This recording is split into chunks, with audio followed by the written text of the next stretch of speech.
Good evening. ARO exam 2016 के सभी candidate का सक्सेस ग्रुप में बहुत बहुत स्वागत है।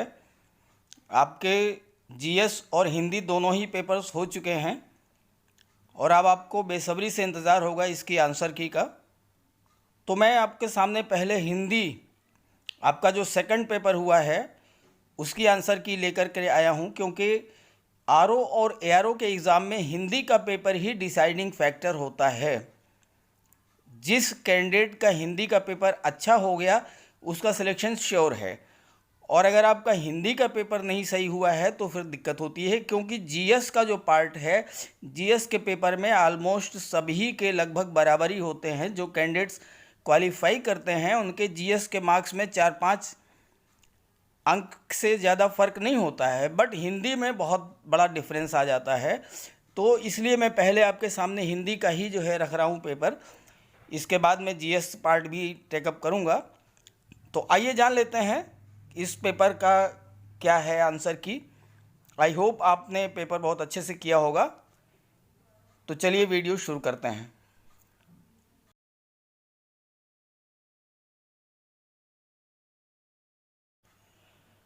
तो आपके सामने पहला प्रश्न है, परिवा का तत्सम रूप क्या है। देखिए, आप अपनी जो भी आपकी कॉपी है उसके हिसाब से जो सीरीज है उससे आप मिलान कर लीजिएगा। पहला प्रश्न है परिवा, तो परिवा कहते हैं पहला, इसका तत्सम है प्रतिपदा सी। दूसरा है तत्सम तद्भव शब्दों का संगत युग्म पूछा है, तो इसका आंसर है पर्यंक पलंग। पलंग का तत्सम जो है वो पर्यंक होता है। तीसरा है तद्भव शब्द कौन सा है, तद्भव शब्द है आंसू। आंसू का तत्सम जो है वो अश्रु होता है।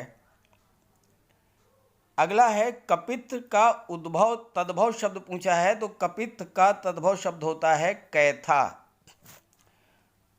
अगला प्रश्न है गुणवाचक विशेषण, गुणवाचक विशेषण है ए उचित। पांचवा तीन और कुछ, ये जो है संख्यावाचक और परिमाणवाचक हैं। उचित जो है ये गुणवाचक है। छठा प्रश्न है कौन सा विशेषण संज्ञा से नहीं बना है, इसका आंसर है ए श्रीमान। सातवां प्रश्न है किस वाक्य में उत्तम अवस्था गुणवाचक विशेषण विशेष का प्रयोग किया गया है। उत्तम अवस्था गुणवाचक यानी पॉजिटिव, कंपैरेटिव और सुपरलेटिव। तो सुपरलेटिव में क्या होता है, सबसे ज़्यादा। तो परमानंद कक्षा में सबसे होशियार छात्र है, इसका आंसर है ए। अगला प्रश्न है, आठवां प्रश्न आपके सामने है सौर। सौर ऊर्जा का नाम आप सुनते होंगे। सौर जो है ये सूर्य से बना है, ऑप्शन सी। नौवें में है कौन सा शब्द विशेषण है, तो इसका आंसर है ऑप्शन बी आग्नेय। आकाश का पर्यायवाची तो आप सभी जानते होंगे शून्य, ऑप्शन बी। ये मैंने टिक कर दिया है इसको। 11वां है सोना का पर्यायवाची कनक होता है, ऑप्शन डी। 12वां है उसके प्राण पखेरु। पखेरु जो होता है किसका पर्यायवाची है, पक्षी का। पक्षी कहते हैं पखेरु को।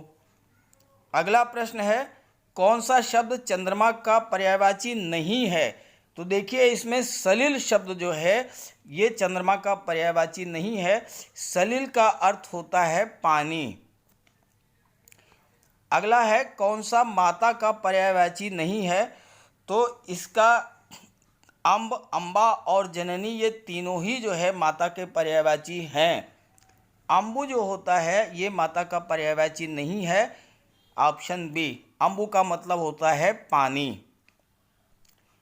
अगला प्रश्न चलते हैं, देखिए आपके सामने 15वां प्रश्न है भौतिक। भौतिक का होता है आध्यात्मिक, ऑप्शन ए। प्राची का विपरीत विलोम प्रतीची होता है। समष्टि का विलोम व्यष्टि होता है, ऑप्शन बी। विलोम शब्दों की दृष्टि से एक युग्म गलत है, कौन सा गलत है? तो इसका आंसर है ऑप्शन सी, क्योंकि बाकी जो है विलोम की दृष्टि से सही है। आह्वान का विलोम विसर्जन होता है, अमीय अमृत का हलाहल विष होता है, विधि का निषेध होता है, लेकिन आग्रह का विलोम विग्रह नहीं होता है, इसलिए ये गलत है। ऐसे ही 19वां है, विलोम की दृष्टि से कौन सा सही है? दोष और सदोष ये तो पर्यायवाची हो गए, ईप्सित अभीप्सित ये भी नहीं है, आदृत निरादृत और अकीर्ण विकीर्ण। देखिए ये जो 19वां प्रश्न है, ये प्रश्न जो है चैलेंज किया जा सकता है, क्योंकि अकीर्ण विकीर्ण यह भी सही है और आदृत निरादृत यह भी सही है विलोम की दृष्टि से। ए और सी इसमें दोनों सही हैं।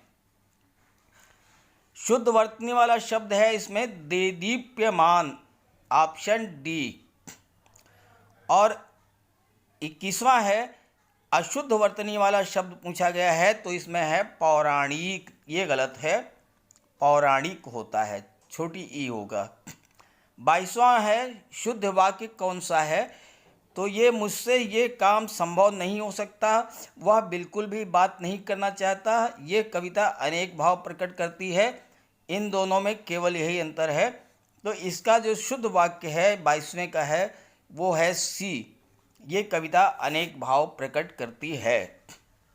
आइए अगला क्वेश्चन देखते हैं। 23वां क्वेश्चन जो है, इनमें एक वाक्य शुद्ध है, इसका आंसर है सी। इसके बावजूद भी हम लोगों से हिंदी लिखने में बहुत भूल हो जाती है, ये है सी इसका आंसर। 24वां है, अशुद्ध वाक्य वर्तमान मौजूदा हालत ठीक नहीं। देखिए वर्तमान और मौजूदा दोनों शब्द एक साथ नहीं आएंगे, या तो वर्तमान होगा या तो मौजूदा, चूंकि वर्तमान और मौजूदा दोनों ही एक दूसरे के पर्यायवाची हैं, तो इसमें बी जो है वो अशुद्ध है। 25वां है, परंपरा से चली आ रही बात, इसके लिए जो है अनुश्रुति होता है, ऑप्शन डी। और जिसके पास कुछ भी ना हो उसे कहते हैं अकिंचन। अक्षम, अज्ञ, असमर्थ ये तीनों ही नहीं होंगे। अक्षम यानी जो सक्षम नहीं है, अज्ञ जो जानता नहीं है, असमर्थ जो समर्थ नहीं है, लेकिन अकिंचन जिसके पास कुछ ना हो या दरिद्र हो। अगला प्रश्न है, स्वेद से तो स्वेदज हो गया, जा लगाने का मतलब जन्म लेने वाला, स्वेद से उत्पन्न होना स्वेदज हो गया। दुर्निवार का मतलब होता है जिसे दूर करना कठिन है, ऑप्शन ए। अगला प्रश्न देखिए, 29वां प्रश्न आपके सामने है, अपरिणीत। अपरिणीत का मतलब होता है जिसका विवाह ना हुआ हो, परिणीता का मतलब होता है जिसका परिणय हो चुका है, जिसका विवाह हो चुका है। अपरिणीत यानी जिसका विवाह ना हुआ हो। तत्सम शब्द पूछा है, दही गयन ग्राहक ये नहीं है, जीर्ण शब्द जो है ये तत्सम है, ऑप्शन बी। अगहन का होता है अग्रहायण, तत्सम, ऑप्शन ए। 32वां है तद्भव, तो इसमें चतुर्दश, चतुर्थ, चत्वारी ये तीनों ही तत्सम शब्द हैं। 14 जो है ये तत्सम नहीं है, तद्भव है, ऑप्शन सी। आभ्यंतर का होता है भीतर, इंटरनल, आंतरिक, तो उसे कहते हैं, उसका जो है आभ्यंतर तत्सम है, तद्भव है भीतर। अगला प्रश्न है, करपट, करपट कहते हैं कपड़े को, ऑप्शन डी। अगला प्रश्न है, बहुत खाता है, तो बहुत मतलब ये परिमाण तो बता रहा है, लेकिन परिमाण जो है वो निश्चित नहीं है। बहुत जो है परिमाणवाचक है लेकिन निश्चित नहीं है, इसलिए इसका आंसर है 35 का डी, अनिश्चित परिमाणवाचक विशेषण। 36वां है, एक वाक्य चुन में गुणवाचक, तो देखिए इसमें बहुत से या 10 मन या लाखों में ये संख्यावाचक हो गया, ये मात्रावाचक हो गया, लेकिन नटखट शब्द जो है ये गुण बता रहा है, तो 36 का है एक गुणवाचक विशेषण, वह नटखट बालक। अगला प्रश्न आइए जो है 37 पर, तो 37 है, सतीश चंचल अभी गुणवाचक शब्द बताया, विशेषण बताया है, तो 37 का है गुणवाचक। चंचल शब्द जो है ये गुणवाचक विशेषण है। मानसिक जो है ये मानस से बना हुआ है, 38 का बी। चारित्रिक जो है ये चरित्र से बना हुआ है, ऑप्शन ए। और मीमांसा का होता है पर्यायवाची समालोचना, एनालिसिस करना, तो इसका आंसर है सी, 40 का सी। बिजली का तो सौदामिनी आप जानते ही हैं। लक्ष्मी का पर्यायवाची नहीं है, भारती जो है ये लक्ष्मी का पर्यायवाची नहीं है, भारती जो है ये सरस्वती का पर्यायवाची है। कपड़ा का पर्यायवाची नहीं है, वासन नहीं है, वासन जो है ये बर्तन को कहते हैं, तो यही जो है पर्यायवाची नहीं है। मेघ का पर्यायवाची कौन सा नहीं है?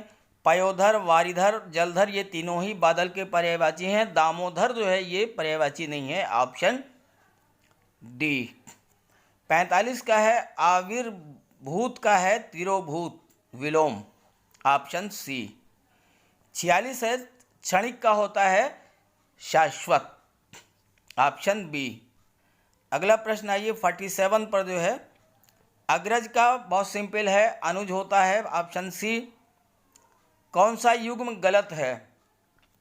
तो देखिए मौन का मुखर होता है, शानदार का शर्मनाक होता है, बर्बर का सभ्य होता है, लेकिन अनुचर का जो है विलोम परिचर नहीं होता है।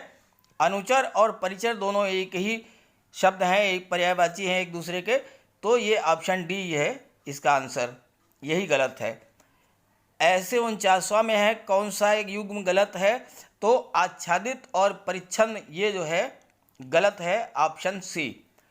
50वां है वर्तनी की दृष्टि से जो है, तो इसमें इसका आंसर है ऑप्शन बी, विवर्त।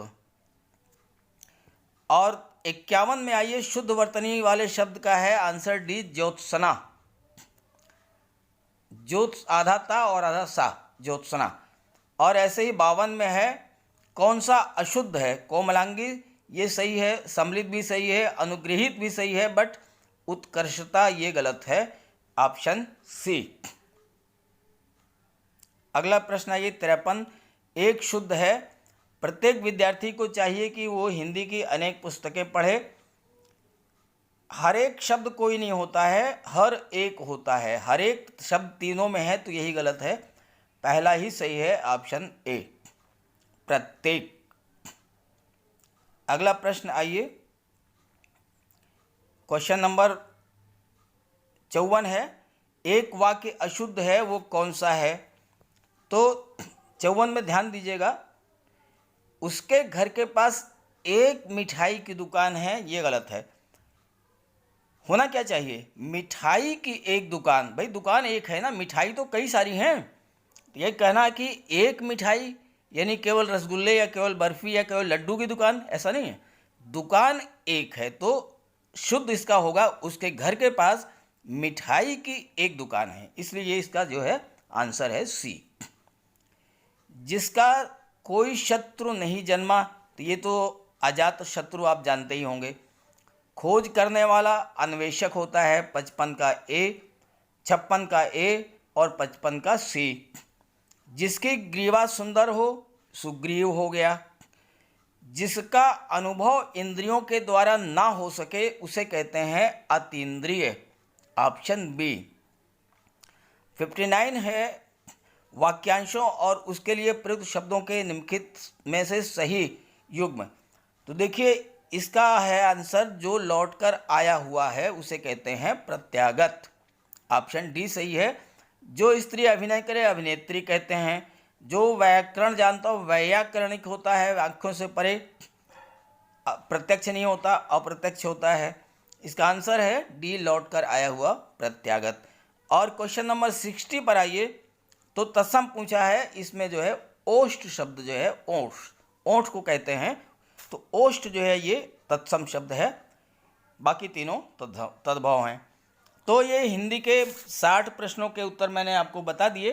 अब आप इसको मिलान कर लीजिए और मिलान करके कमेंट करके ज़रूर बताइएगा कि आपको कितने मार्क्स मिल रहे हैं हिंदी में। और इसके बाद मैं जीएस पार्ट का भी जो है अपलोड करूँगा तो उसे भी ज़रूर देखिएगा और मुझे कमेंट करके ज़रूर बताइएगा कि आपको कितने मार्क्स मिले हैं, ताकि मैं उसके एनालिसिस करके और 1-2 दिन के बाद मैं आपको बता सकूं कि RO-ARO 2016 की एक्सपेक्टेड कट ऑफ क्या हो सकती है। वैसे मैं आपको पहले से ही बता दूं कि एक्सपेक्टेड कट ऑफ जो है वो बहुत ज़्यादा नहीं रहेगी, 2017 से ज़्यादा तो कतई नहीं होगी। वजह यह है कि बहुत सारे कैंडिडेट ने परीक्षा को छोड़ दिया है, अपीयर ही नहीं हुए हैं। तो वीडियो अच्छा लगे तो लाइक कर दीजिएगा और इसे ज़्यादा से ज़्यादा अपने सभी साथियों को शेयर ज़रूर कर दीजिएगा, क्योंकि सभी जानना चाहते होंगे कि सही आंसर शीट क्या है, आंसर की क्या है। Okay, thank you.